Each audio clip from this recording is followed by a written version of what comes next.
به نام خداوند، مصطفی مهر سیغانی هستم، یک تن از محصلین تربیت معلم ولایت بلخ از بخش دپارتمنت ساینس کلاس بی می باشم و همچنان با یکی از هم محصلین خود می خواهم مصاحبه داشته باشم در رابطه معلومات درباره افغانستان و همچنان از نظر یک محصل بهترین قهرمان در سطح افغانستان که را انتخاب میکنه.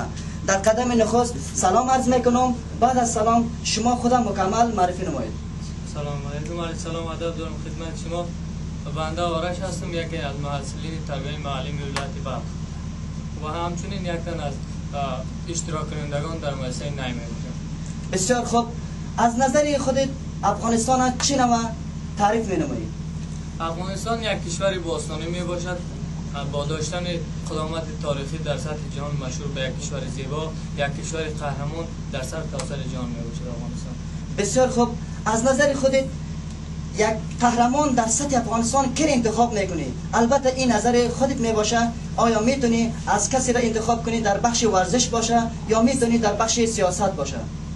البته قهرمان ما با او کسایی میگوییم که بعد از مرگ از آنها نام از آنها جاویدان بماند، که همچنین ما میتونیم که از شهید احمد شاه مسعود نام ببریم که بعد از مرگ از او تا حال مردم به خاطر سوگواری از عزای از آنها مردم عزاداری مینمایند و همه ساله روز آنها را گرامی و تجلیل مینمایند. تشکر برادر. از شما همچنین تشکر.